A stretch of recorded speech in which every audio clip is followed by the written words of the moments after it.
today's session, we will be looking at caregiving and stress in dementia. We will look at particularly the impact of stress when a caregiver is looking after someone with dementia. We will first explore what is caregiver stress, what are the main causes of caregiver stress, what are the signs and stages of caregiver stress. We will explore effects of chronic stress in a caregiver. We will also look at strategies to manage caregiver stress. Finally, we will share some experiences of caregivers of persons with dementia. So, managing stress of caregivers with dementia. What is caregiver stress? It is the distress which is caused due to the relative's illness and or the strain posed by caregiving responsibilities.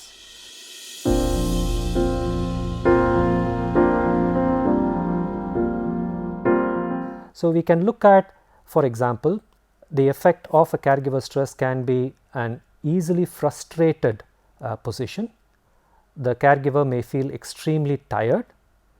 They may be uninterested in things, they may lack enjoyment in things. The caregivers themselves may report being forgetful, and they may be more irritable, resulting in angry episodes. They may be anxious or depressed, and they may also isolate themselves.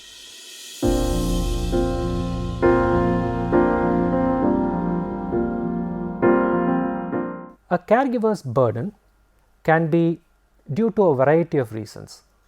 The first and foremost reason that results in caregiver burden is a disruptive behavior in the persons with dementia. Disruptive behavior such as aggression, agitation, or loss of inhibition can result in a significant burden in the caregiver. Also, the increased dependency on the caregiver by the person with dementia, such as increased support that is needed for day-to-day activities, can also increase the caregiver's burden. In addition, when the caregiver has to look after their other responsibilities and are not able to give their 100% in the other things that they are doing, which may result in a loss of job or reduced productivity, and this can result in increased caregiver burden. Last but not the least, stigma. Stigma is often associated with increased stress experienced by the caregiver.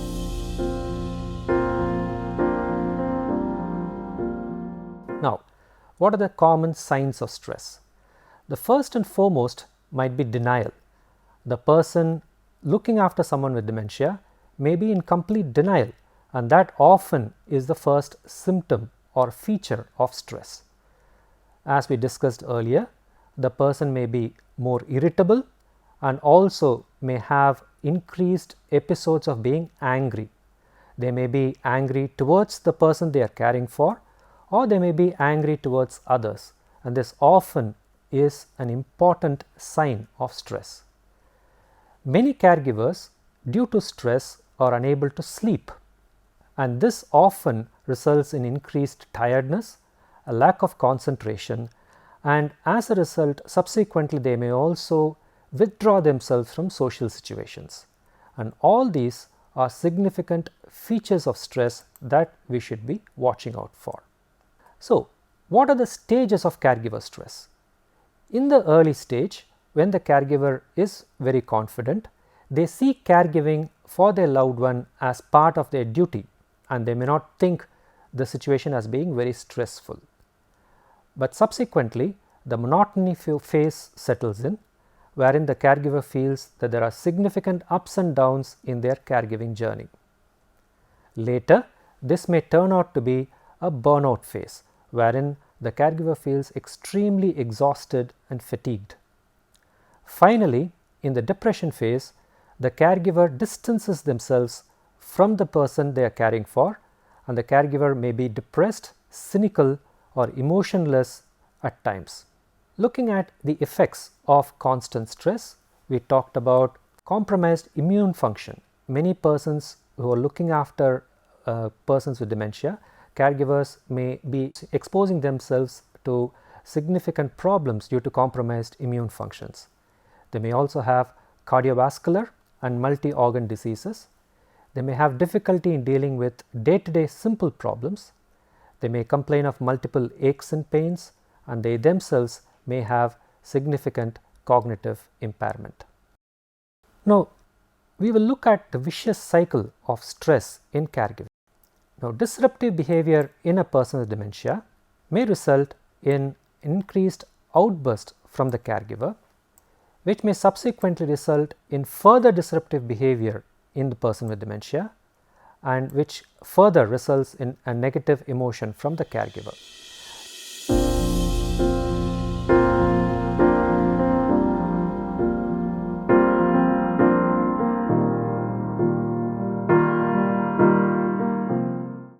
So, this actually sets off a vicious cycle, and this may continue until the caregiver steps back and stops exhibiting their stress towards the person with dementia. What are the ways to manage caregiver stress? There are multiple options available to manage caregiver stress. The first and foremost is to understand dementia. The next will be to accept help. Now, this is an important feature, and we shall look at this more carefully in the subsequent slides. Another important way to manage caregiver stress is being connected to others. It may be your friends, family, or other professionals. Joining support groups is a very important way of being connected to people. And we will also look at the advantages of support groups subsequently. Setting very realistic goals in our caregiving responsibilities is again very important. If we set unrealistic goals, we may end up being more frustrated.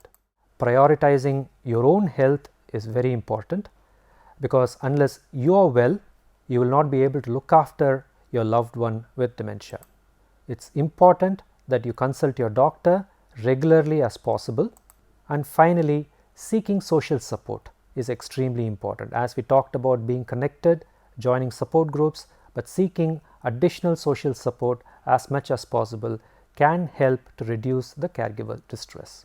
So, specifically looking at help to reduce caregiver burden, there are multiple options available, starting with domiciliary services, day centers, respite facilities, and residential facilities. It is very important to remember that seeking help does not mean that you are failing in your responsibilities of being a caregiver. In fact, the quality of care will significantly improve when you accept help. Both you and the person with dementia will benefit from accepting additional help when it's available. Domiciliary services consist of care being provided to the person with dementia at the residence. Now, services could range from simple caregiver training to formal nursing care. It could be provided by geriatric home nurses or other trained personnel. Care providers may help the individual with daily tasks as bathing, feeding, toileting, or helping with general exercises or assisting with dispensing medicines.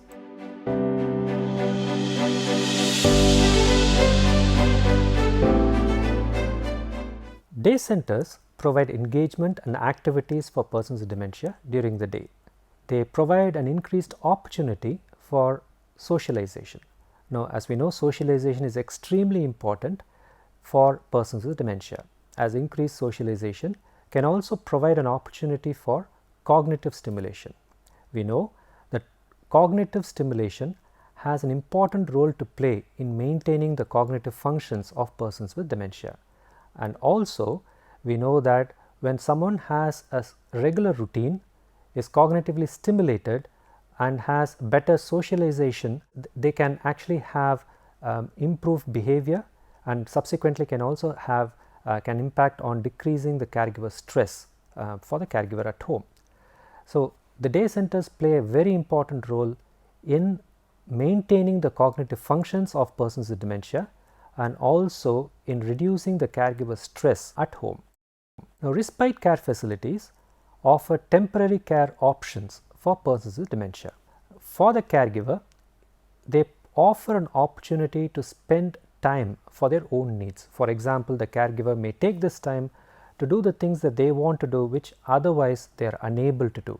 Things like going on a pilgrimage, visiting their own family, or dealing with other personal or business related things that they may have to do, while they may be reassured that their relative with dementia is being looked after with the best possible care.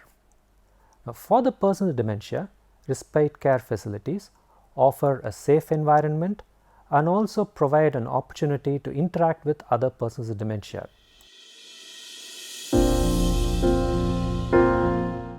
Residential care facilities.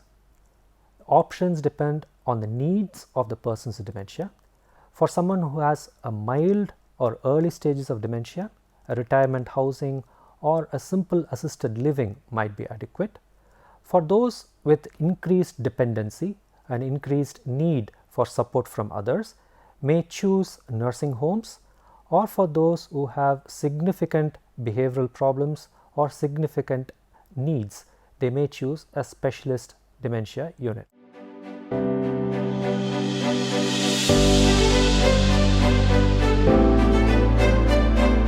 Coming to support groups for caregivers of persons with dementia, the support group helps the caregiver to understand and cope with the complexities of the disease. They focus on empowering the dementia community towards a better knowledge of the condition and provides tips and guidance on caregiving, and most importantly emphasizes on improving the well-being of the caregivers. The support groups are primarily for the caregivers. Now, these support sessions include simple fun-based activities and can include art, music, or even comedy. Now, the persons are encouraged to share their life experiences, feelings, and thoughts in a judgment-free zone. Now, this is extremely important to make sure that the caregivers are able to relate to one another without being judged or without the fear of being looked at quite critically by others, because everyone will be able to share their experiences, can understand what the other person will be going through. Now, support group also can have experts who provide some professional guidance and help in dealing with stress. Now, there are several such support groups in major cities all over India, and you could contact local support groups and join these support groups when and where they are available. A list of support groups is also given at the end of the course material. There is a National Dementia Helpline which you may contact. This also provides information on the care, support, training and research of dementia in India.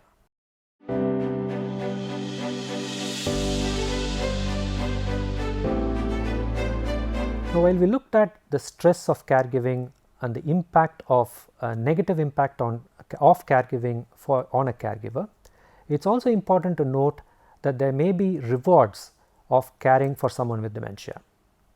The first and foremost being the bond that you have with the person with dementia may deepen through the process of providing care, being there for them in the companionship and service. Your problem solving and relationship skills may improve over time due to your caregiving process. Also, you may form new relationships through support groups, and many caregivers form well established bonds and friendships through support groups.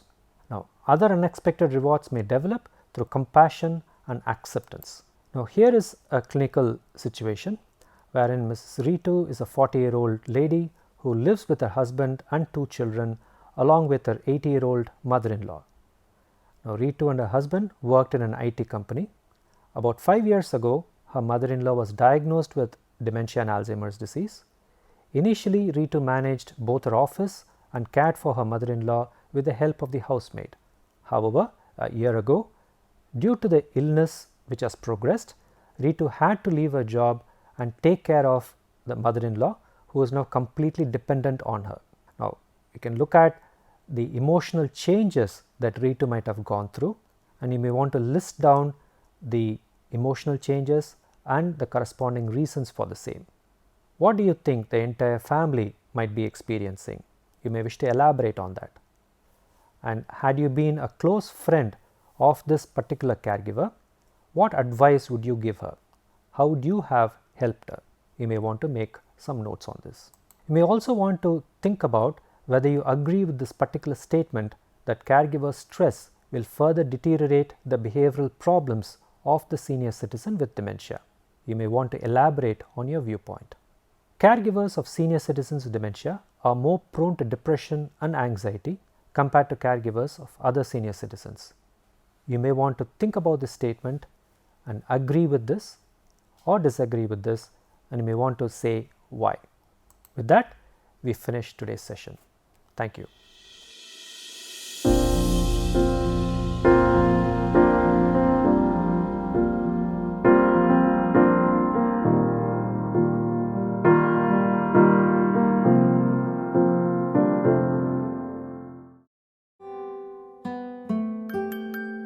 Do not ask me to remember. Do not try to make me understand. Let me rest and know you're with me. Kiss my cheek and hold my hand. I'm confused beyond your contempt. I am sad and sick and lost. All I know is that I need you to be with me at all cost. Do not lose your patience with me. Do not scold or curse my cry. I can't help the way I'm acting. Can't be different, though I try. Just remember that I need you, that the best of me is gone. Please don't fail to stand beside me. Love me till my life is done.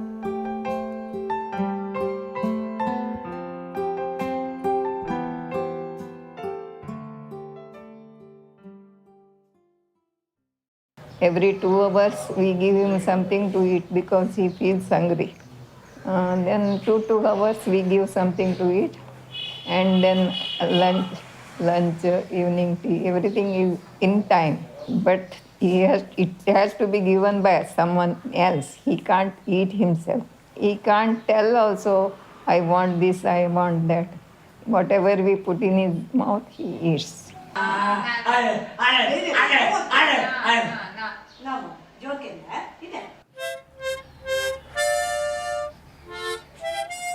Each day is a different day though, because it's not the same.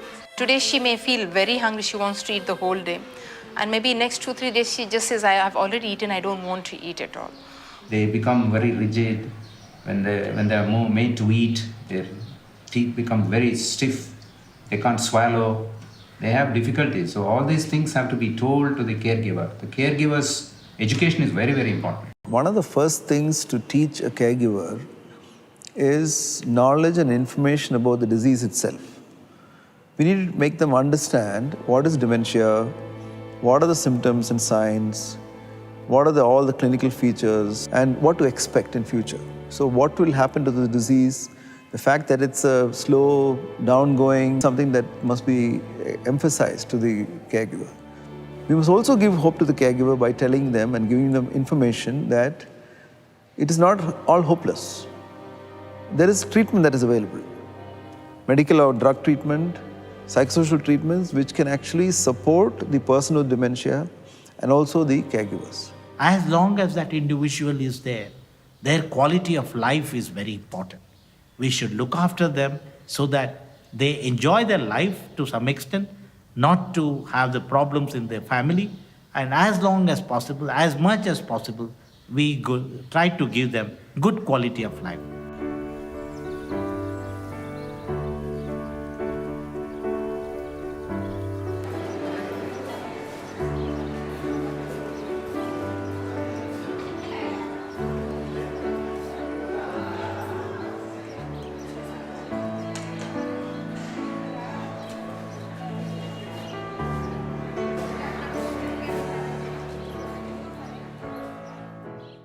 True caring is caring with a big heart. It's very difficult, and it's very difficult for any of us to have such a big heart. Even for me as a counselor, it's easy to tell them that, okay, do this, do that. But I only say that and stop there. For the caregivers, it is very, very difficult.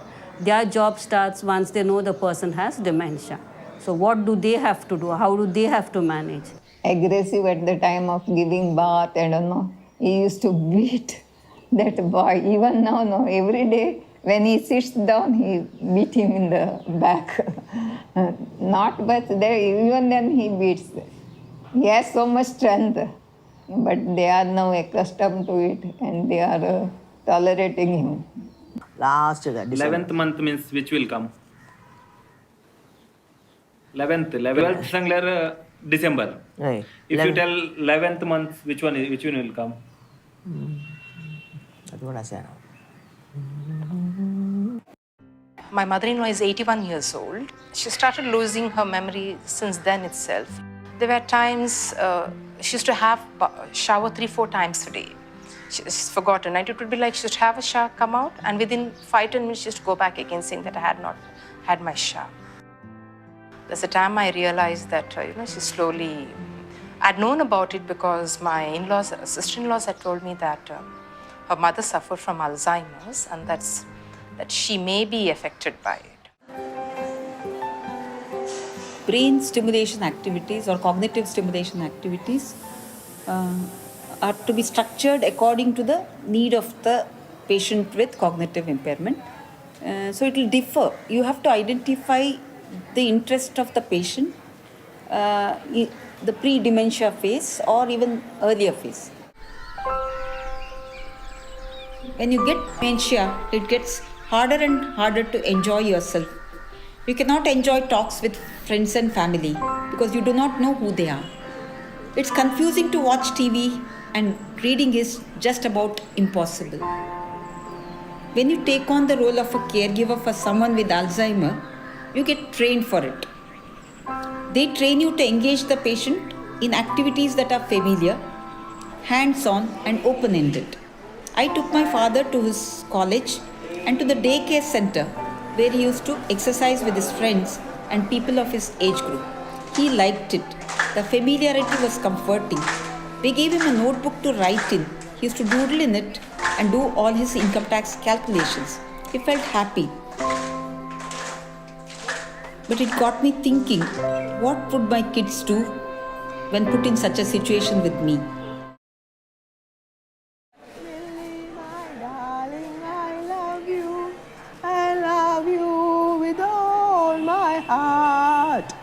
Tomorrow we might have been married, but rambling has kept us apart. Beautiful, beautiful brown eyes, beautiful, beautiful brown eyes, beautiful, beautiful brown eyes. I'll never love blue eyes so